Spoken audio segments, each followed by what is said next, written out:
Assalamualaikum warahmatullahi wabarakatuh.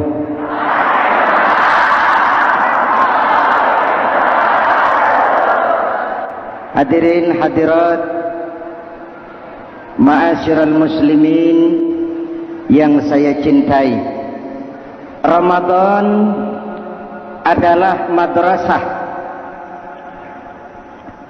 sekolah, tempat di mana kita banyak sekali belajar tentang hidup dan kehidupan, supaya kita lebih siap menghadapi hidup, supaya kita punya wawasan, supaya kita mampu melihat persoalan jauh ke depan, supaya kita tidak terjebak pada keuntungan sesaat tapi merugikan jangka panjang. Malam ini saya ingin mengajak kita semua melihat kurikulum Ramadan. Pelajaran apa yang diberikannya kepada kita? Pertama, Ramadan mengajarkan kita menjadi orang-orang yang sabar, ulet, dan tahan uji. Ini zaman di mana persaingan tajam, betul? Jangankan jadi pejabat tinggi, jangankan jadi pengusaha sekarang ini, jadi kiai saja kalau tidak sanggup bersaing,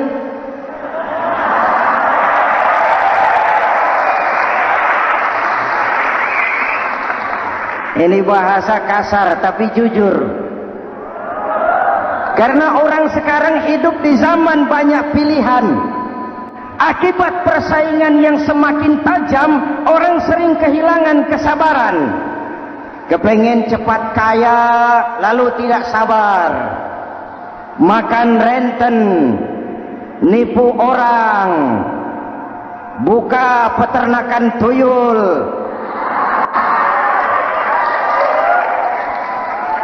korupsi. Sekarang ini kan lagi santer Bulog Gate jilid 2. Rupanya memang tajam uang Bulog itu. Bulog sudah memakan salah seorang mantan ketuanya, berdoa amat. Bulog sudah memakan seorang presiden. Sekarang Bulog sedang mengarah kepada ketua DPR. Kita lihat hasilnya.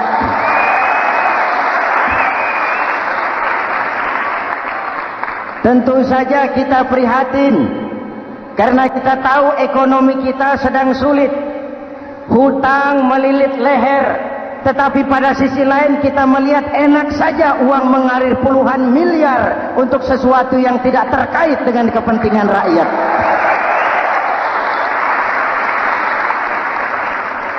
Karena itu puasa mendidik kita sabar, biar lapar melilit perut, biar haus mencekik tenggorokan. Kalau maghrib belum datang, jangan sentuh makanan, jangan ambil minuman. Sabar. Betul? Ada waktunya. Lalu lintas itu macet karena kendaraan besar tidak mau ngalah, kendaraan kecil tidak tahu diri. Betul? Antrian di pasar kacau karena yang sudah dapat nggak mau minggir, yang di belakang dorong-dorong. Betul? Dimanapun antrian kacau, Bung. Kalau yang sudah dapat mau dapat lagi, yang nunggu kelamaan, akhirnya dorong-dorongan, kacaulah kehidupan sosial. Puasa melatih kita sabar. Karena sebagai bangsa kita punya latar belakang sejarah. Kita ini bangsa yang ditempa oleh segala macam kesulitan. Kita 350 tahun dijajah Belanda, sulit. Setelah merdeka, kita dirongrong oleh berbagai macam pemberontakan, susah. Lalu PKI berontak, susah lagi. Lalu berdiri Orde Baru, lama-lama susah lagi. Orde Baru selesai, muncul reformasi, masih susah juga. Kita bangsa yang ditempa oleh kesulitan, bangsa yang tahan bantingan, bukan bangsa yang cengeng. Karena itu mari kita menjadi diri kita. Kita akan gagal kalau kita mau jadi orang lain. Kita akan gagal kalau kita hidup di bawah bayang-bayang orang lain. Jadilah kita diri kita sendiri. Sabar, ulet, dan tahan uji. Inilah kurikulum pertama dari pelaksanaan ibadah puasa. Sehingga dengan dibekali sifat sabar, kita bisa mengendalikan diri. Manusia hebatnya ya. Ayo kita banding-bandingkan. Malaikat, binatang, manusia. Malaikat tidak diberi nafsu, hanya diberi akal. Kalau malaikat tidak pernah salah, wajar. Jibril nggak pernah korupsi ayat. Ini ada ayat bagus, saya pakai sendiri saja ini. Tidak. Malaikat maut tidak pernah salah adres mencabut nyawa orang yang belum waktunya mati. Tidak pernah. Dan itu wajar. Malaikat makhluk tanpa alternatif. Secara instinktif dia diciptakan untuk taat. Sebaliknya binatang diberi otak tapi tidak diberi akal. Binatang hanya diberi nafsu. Kalau binatang tiap hari salah, wajar. Ayam, kalau sudah datang syahwatnya, tidak usah menoleh, ini banyak orang apa tidak? Betul. Kuda keliling kota, tidak pakai celana, tenang saja. Betul. Dan wajar, namanya juga binatang. Sedangkan manusia diberikan akal dan diberikan nafsu. Tiap hari terjadi perjuangan. Kadang akal menang, kadang nafsu yang menang. Ketika akal menang, kita lebih tinggi dari malaikat. Ketika nafsu yang menang, kita lebih rendah daripada binatang. Hadirin yang saya cintai, itu pelajaran pertama, sabar, ulet, tahan uji. Lalu pelajaran yang kedua, melahirkan sikap istiqamah, punya stabilitas temperatur batin, istilah sekarang. Soal istiqamah ini saya tidak akan menjelaskan pengertiannya, saya mau cerita saja. Mau dengar nggak? Ini tentang istiqamah. Dalam satu pertempuran, Jenderal Salahuddin Al-Ayyubi bersama tentaranya, tentara Islam, pernah mengalami kekalahan. Karena kalah, banyak yang ditahan jadi tawanan orang-orang kafir, beberapa perwira dan banyak ofsir. Tercatatlah ada 3 orang ofsir jadi tawanan raja kafir ini. Satu hari raja kafir musyawarah dengan perdana menterinya. Perdana menteri, saya tuan raja, ini tawanan Islam ini enaknya diapain? Kalau enaknya sih dibunuh saja tuan raja, selesai urusan. Soal bunuh sih gampang perdana menteri. Maksud tuan raja, bujuk saja agar dia meninggalkan Islamnya, ikut ke agama kita. Nanti kita kasih hadiah. Begitu? Iya, baiklah. Besok saya sidang 3-3-nya. Besoknya ini 3 ofsir disidang di tempat terbuka langsung oleh perdana menteri. Mula-mula dipanggil ofsir pertama. Ofsir pertama, ya perdana menteri, sini. Baik. Kamu tahu kamu siapa? Tahu. Siapa kamu? Tawanan. Iya, kalau tawanan bisa diatur kan? Diatur bagaimana? Kamu mau gak ikut saya bersama tuan raja meninggalkan Islam agamamu, mengkhianati saudara-saudaramu sebangsa, setanah air, sekeyakinan? Ikut dengan saya, tinggalkan Islam. Nanti kamu akan saya angkat jadi pejabat tinggi, gaji cukup, rumah cukup, kendaraan cukup, istri cukup. Tapi kalau kamu menolak, kamu akan saya bunuh. Tuan Perdana Menteri, ya. Apa Anda menyangka selama ini saya berjuang karena kepengen kedudukan yang tinggi? Nih, Tuhan menyangka saya berjuang ini karena kepengen harta yang banyak, jaminan hari depan yang memadai? Tidak, Tuan Perdana Menteri. Saya tinggalkan keluarga, kampung halaman, sanak famili, handai taulan. Saya jihad karena mengharap ridho Allah Subhanahu wa ta'ala. Tapi sekarang kamu tawanan kan?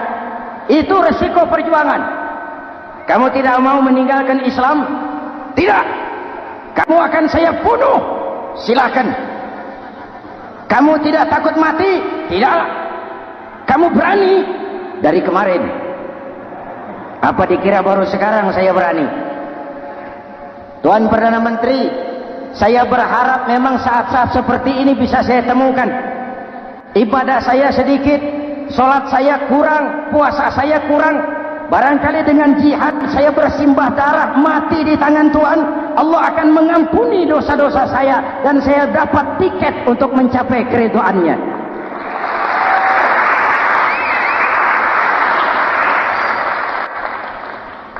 Gila kamu. Biarin. Kalau ini Tuhan anggap gila, saya bisa berbuat lebih gila dari ini. Saya bunuh kamu. Bunuh. Algojo.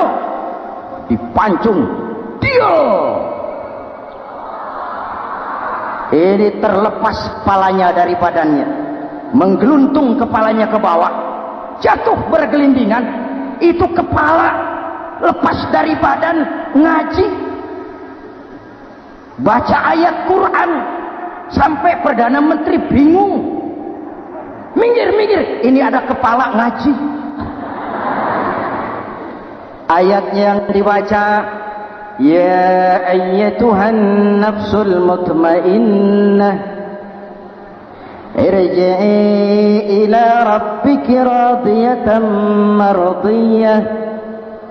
Wahai jiwa yang tenang, kembalilah kepada Allah dengan diridhoi.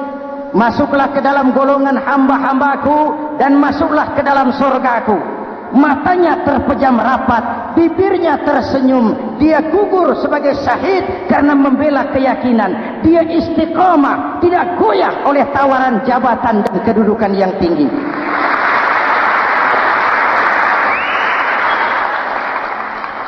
Perdana Menteri geleng kepala. Dasar orang Islam.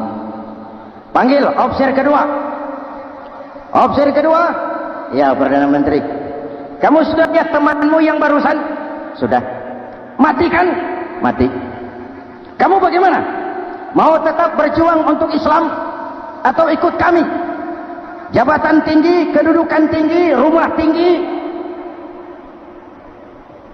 Bagaimana? Atau mau mati seperti teman kamu barusan? Sudah kamu pikir? Sudah, Perdana Menteri. Sudah apa? Sudah, jangan banyak omong. Maksud kamu apa? Saya sudah tidak sabar mau nyusul teman saya yang barusan itu.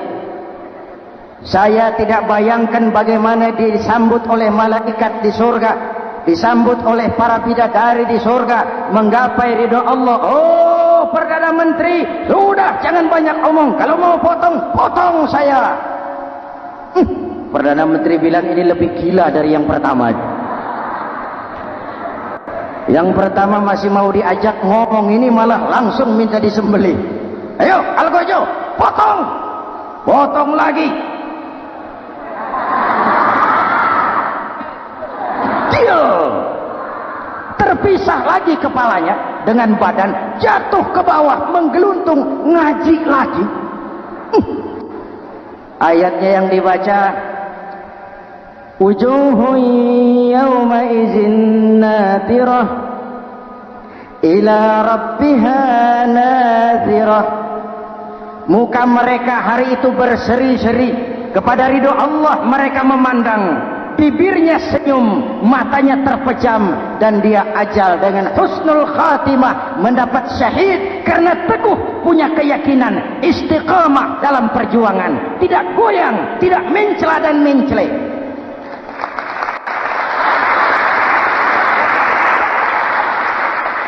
Hah? Opsi ketiga, sini.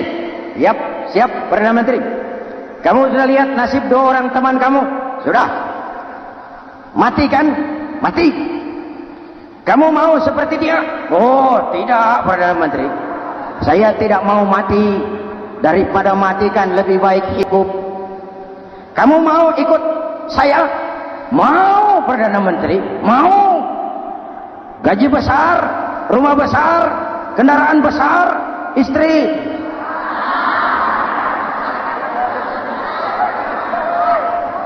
Mau, Perdana Menteri, saya mau.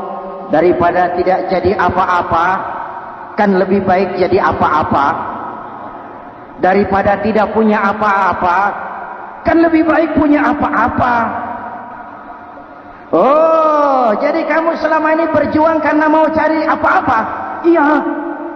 Bagus. Nanti saya musyawarah sama raja. Kamu diangkat jadi bupati di mana? Tunggu ya. Perdana Menteri laporan, Tuan Raja. Ya. Ini opsi ketiga kelihatannya baik ini. Dia mau mengkhianati teman-temannya, sebangsa, setanah air, sekeyakinan. Mengkhianati bangsanya, meninggalkan agamanya. Dia mau ikut kita. Kita angkat jadi pejabat, di mana dia? Raja senyum. Oh, soal angkat mengangkat sih gampang, Perdana Menteri. Cuma saya pikir-pikir opsi ketiga ini kok tegel-tegele. Kok sampai hati ya? Temannya sendiri, seiman, sekeyakinan, sebangsa, setanah air dikhianati karena mengejar jabatan, harta, kedudukan. Orang itu, Perdana Menteri, kalau sudah mau mengkhianati saudaranya sendiri, apalagi orang lain.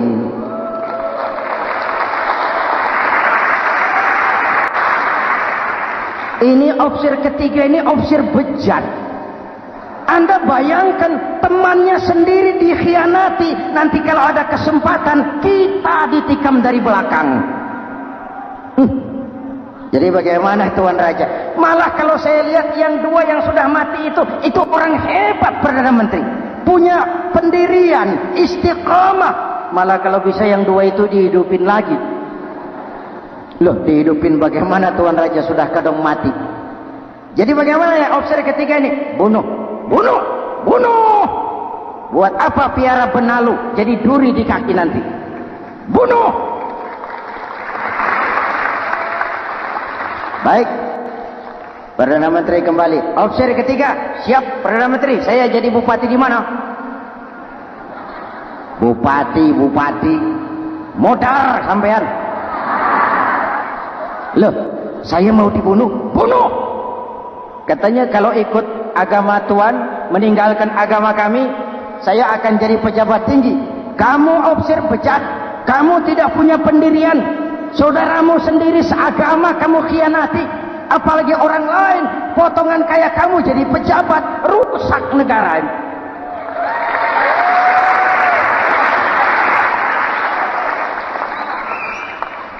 Hadirin hadirat yang berbahagia, saya lanjutkan cerita ini. Nanti kesimpulan diambil sendiri-sendiri. Jadi saya mau dibunuh, Tuan Perdana Menteri. Ya, kamu mau dibunuh. Tidak jadi pejabat. Tidak. Kamu bejat. Bejat kok mau jadi pejabat. Nanti juga kalau kamu jadi pejabat, paling kerjamu memperkaya dirimu sendiri. Paling banter keluargamu dan golonganmu. Rakyat tetap saja tak terurus.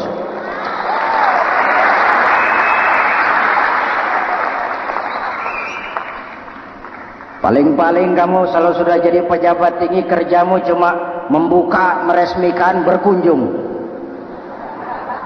Berkunjung, meresmikan, membuka. Membuka, meresmikan, berkunjung. Lah kapan kamu ngurus rakyatnya? Bejat kamu. Jadi saya dibunuh, bunuh. Iyalah, kalau mau dibunuh ya saya bunuh, tapi saya mau Islam lagi ah. Terserah, mau Islam lagi mau tidak, kamu tetap akan dibunuh. Iya, saya mau Islam lagi. Ayo cepat. Iya Pak, saya mau syahadat dulu. Cepat. Iya Pak, asyhadu macet lehernya. Ayo cepat. Iya Pak, asyhadu tidak bisa mengucap syahadat. Ayo cepat, iya Pak, asyhadu tidak tuntas mengucap syahadat, golok algojo keburu sampai di lehernya. Dia darah mancur, pisah kepala dengan badan, menggeluntung ke bawah. Ngaji lagi. Dia bekas santri, masih bisa ngaji. Cuma ayat yang dibaca lain sama dua temannya tadi. Ayat yang dibaca, afaman haqqa alaihi kalimatul azab, afaman haqqa alaihi kalimatul azab, afa anta tunkizu man finnar. Ini ayat yang dibaca. Orang yang memang sudah dapat vonis akan mendapat azab, bisakah kamu menyelamatkan dia dari neraka?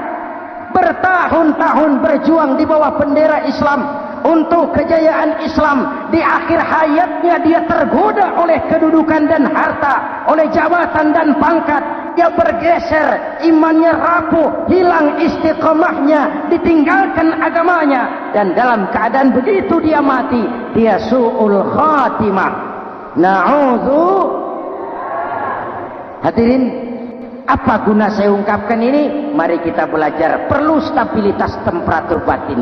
Saya sering katakan, berapa banyak orang waktu di bawah teriak-teriak berantas korupsi, ganyang korupsi, sikat korupsi, cuma karena belum dapat kesempatan. Begitu dapat kesempatan, korupsinya lebih gila dari yang dia teriaki. Betul? Waktu di bawah rajin baca ayat kursi, dapat kursi, lupa sama ayat. Betul? Betul? Ini yang memerlukan sikap istiqamah, konsisten. Hanya dengan semangat seperti ini, maka kita tidak akan goyah oleh tantangan yang bagaimanapun beratnya. Hadirin yang saya muliakan, Allah berjanji, orang-orang yang beriman, kemudian beristiqamah, tatanazzalu alaihimul malaikatu alla takhafu wa la tahzanu. Akan turun kepada mereka malaikat, seraya berkata, kamu tidak usah takut, kamu tidak usah sedih. Allah akan memberikan pertolongan kepada orang-orang yang istiqamah. Ayo kita tetap istiqamah melaksanakan ibadah hanya kepada Allah Subhanahu wa ta'ala. Nah, yang ketiga, ikhlas. Allahumma lakasumtu, untuk engkau saya berpuasa. Orang mau puji atau tidak bukan soal, orang mau lihat atau tidak bukan soal. Kalau sudah berbuat, yang penting karena Allah saja. Keikhlasan itu, kalau amal kita adalah jasad, ikhlas adalah ruh. Saudara, hari Jumat jam 9 pagi sudah berangkat ke masjid. Apa tidak bagus? Bagus. Sarungnya baru. Samarinda kelas BHS. Sajadah tebal, tasbih panjang. Jam 9 sudah berangkat. Iya, padahal sholat jam 12. Betul. Apa pahalanya besar? Nanti dulu. Itu berangkat jam 9 itu maunya apa? Pameran sarung? Atau di dekat masjid ada janda? Atau apa? Disinilah peran keikhlasan. Keikhlasan itu bukan kata. Malah kalau kita, oh saya ikhlas loh, biasanya tidak ikhlas kalau sudah ngomong begitu. Ikhlas itu amalan batin. Puasa ini menyelamatkan kita dari penyakit riya. Saya ingatkan Al-Ghazali bilang penyakit dua macam, penyakit zahir dan batin. Bedanya apa? Pertama, penyakit zahir yang punya lebih tahu dari orang lain. Tapi penyakit batin orang lain lebih tahu dari yang punya. Kalau kita punya kanker darah tinggi, kita tahu, orang lain tidak. Tapi kalau kita sombong, hasut, dengki, orang lain kadang-kadang lebih tahu dari kita yang punya. Betul? Yang kedua yang dahsyat, sehebat-hebatnya penyakit zahir cuma merusak dunia, penyakit batin merusak dunia, menghancurkan akhirat. Ginjal mati, darah tinggi mati, tumor mati, kanker mati, leukemia mati, tapi tidak berakibat akhirat. Tidak ada penduduk neraka ditanya, kenapa kamu masuk neraka? Tumor, Pak. Tidak ada. Tidak ada. Sehebat-hebatnya penyakit zahir cuma merusak dunia, tapi penyakit batin merusak dunia, menghancurkan akhirat. Sombong, penyakit batin, di dunia dijauhi orang, di akhirat neraka tempatnya. Kikir, penyakit batin, di dunia dijauhi orang, di akhirat neraka tempatnya. Betul? Maka Al-Ghazali heran, kalau diserang penyakit zahir kita panik, cepat-cepat cari dokter. Tapi kalau diserang penyakit batin kita tenang-tenang saja. Padahal penyakit batin merusak dunia dan lebih hebat lagi menghancurkan akhirat. Maka puasa melahirkan keikhlasan, agar di dalam melaksanakan ibadah cuma kita dan Allah saja. Inilah jiwa dan semangat yang sekarang ini pun sudah mulai menjadi langka. Semuanya karena akhirnya yang subur mental penjilat. Sumuhun dawuh, pasukan kulonuun, barisan asal bapak seneng, pasukan kumaha juragan wae, organisasi oke bos. Kita miskin dengan orang-orang yang punya prinsip, yang berani berkata ya terhadap yang benar, sanggup berkata tidak terhadap yang tidak benar, apa dan bagaimanapun resikonya. Kita terlalu kaya dengan barisan asal bapak seneng, pasukan oke bos, organisasi kumaha juragan wae, dan kita miskin dengan orang-orang yang punya kepribadian, yang tegar dan istiqomah apapun resiko yang dihadapinya. Jadi dengan keluar dari sekolah Ramadan, semangat keikhlasan makin tumbuh dalam hidup dan kehidupan kita. Ibu bapak hadirin hadirat yang berbahagia, itulah makanya puasa disebut ibadah sirriyah, ibadah abstrak, cuma kita dan Allah saja yang tahu. Ini lebih mendorong semangat keikhlasan. Kata Imam Al-Ghazali, "An-nas kulluhum mauta illa al-alimun, wal-alimuna niyamun illa al-amilun, wal-amiluna mughtarruna illa al-mukhlisun." Manusia itu mati kecuali orang yang berilmu. Orang yang berilmu walaupun hidup tidur kecuali yang mengamalkan ilmunya. Dan orang yang mengamalkan ilmunya banyak yang tertipu kecuali yang ikhlas di dalam mengamalkan ilmunya. Manusia mati kecuali yang berilmu. Yang berilmu walaupun hidup tidur kecuali yang mengamalkan ilmunya. Yang mengamalkan ilmunya banyak yang tertipu, menyangka amalnya sudah banyak, sholatnya sudah hebat, zakatnya sudah luar biasa, jihadnya sudah mantap. Banyak yang tertipu kecuali yang ikhlas di dalam mengamalkan ilmunya. Jadi amal tanpa ikhlas, jasad tanpa ruh. Itulah makanya nuansa Ramadan dengan ibadah puasa mengembangkan semangat keikhlasan di antara kita semua. Mari kita baca doa sama-sama munajat, mohon pertolongan Allah agar kita diselamatkan dari penyakit riya dan ditumbuhkan semangat keikhlasan. Ala hadhihi niyyah wa ila hadratin nabi. Al-Fatihah.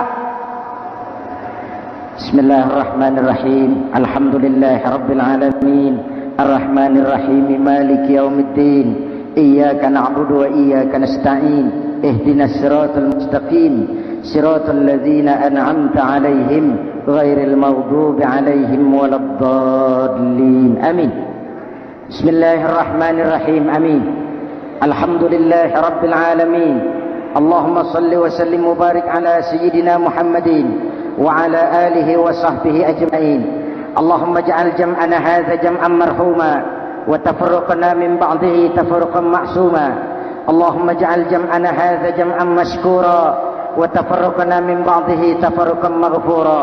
اللهم اجعلنا من السعداء المقبولين ولا تجعلنا من الأشقياء المردودين. ربنا تقبل منا صلاتنا وصيامنا وقيامنا وتخشعنا وتعبدنا وتضرعنا وتمم تقصيرنا برحمتك يا أرحم الراحمين.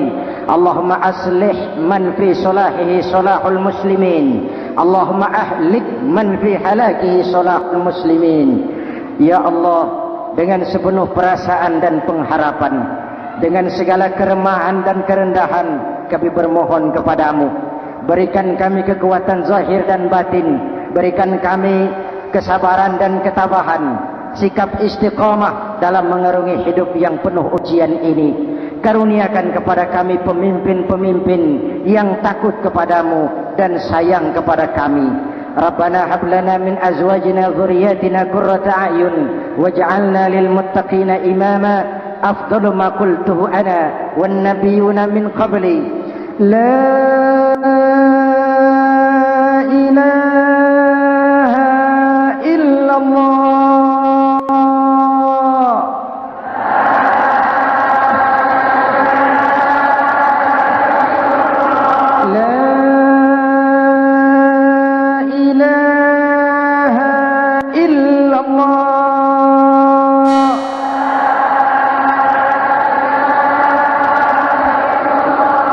Muhammadur Rasulullah.